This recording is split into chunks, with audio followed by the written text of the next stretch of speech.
On today's episode of the Ango Show, we're going to be talking about a major WWE reveal, plus WWE LFG is undergoing a major change, and a very interesting pitch for AEW.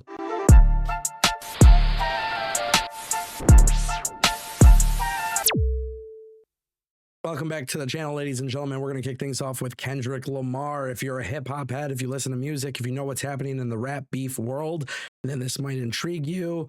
Fightful's Sean Ross Sapp has revealed that wrestlers and backstage personnel immediately pitched the idea to AEW of getting Kendrick Lamar after Logan Paul's stunt at Elimination Chamber. However, Fightful, more specifically SRS, basically said, realistically, it seems very difficult to pull off. He doesn't really seem like it's realistic. Now, you might be wondering, Ango, why are you talking about this? Well, Drake was at WWE Elimination Chamber. Drake is now following WWE superstars on Instagram. And very interestingly enough, Logan Paul wrote OVO, which stands for October's Very Own, for those who don't know, which is Drake's label. So obviously, you know, Drake and the rap beef, Drake is one of the biggest stars ever. Kendrick Lamar, you can argue, beat Drake in the rap beef. I don't know. I don't really care. I don't really pick sides in rap beef. But Kendrick Lamar obviously went incredibly viral with his song, Not Like Us. And you have to wonder if AEW would do something like this. I know the sickos aren't going to like me talking about this, but I do think they should. 100%. I hands down. I support Big Boom AJ and Big Justice and the Rizzler. I support celebrities getting involved in pro wrestling. I support the fact that WWE has Travis Scott out there. And the reason for that is largely just due to the fact that celebrities' involvement is a way to go viral, right? And we live in the social media age. We live in the age where the average brain capacity after 8 seconds, like, people just, they don't have the attention spans anymore. So Kendrick Lamar shows up in AEW. We saw Rick Ross do it before. If Kendrick Lamar were to do it, people are going to be posting TikToks and reactions, and you're going to have a lot of people talking about it. TMZ would be talking about it. All the major publications would be talking about it. It's actually, it should be in consideration, you know? And obviously Tony Khan will have to pay, but we know Tony Khan's rich, and we know Tony Khan will pay money for things like this if it gets people talking about his product. You know, Revolution is in Los Angeles, Kendrick Lamar from LA. Like, I can't see how you wouldn't at least consider it. Even though Sean Ross doesn't think it's going to be realistic, I think this would be really fun, to be honest. I really can't see a negative thing about it. So I definitely support that. We got to talk about it, ladies and gentlemen. WWE LFG is making a huge change to the show. We know that it's been picked up again for season 2. We spoke about that. However, Mickie James is being removed from the show and instead being replaced with Michelle McCool. Now, with that being said, The Undertaker apparently played a role in this because, according to Fightful Select, those familiar with the situation claim that Undertaker was open to continuing doing the show if Michelle McCool was involved.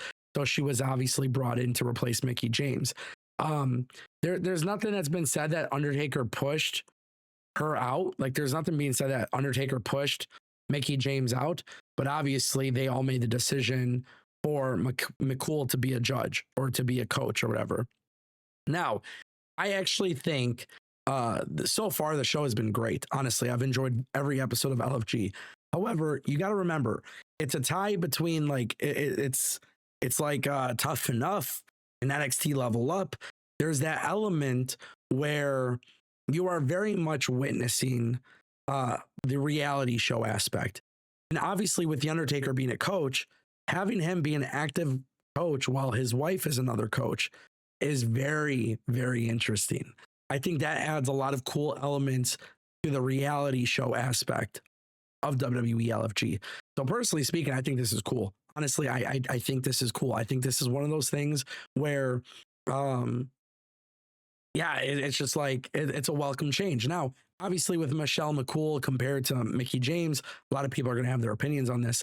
Listen, I like Mickie James. I think she's a great coach. I think she's a great asset to the show.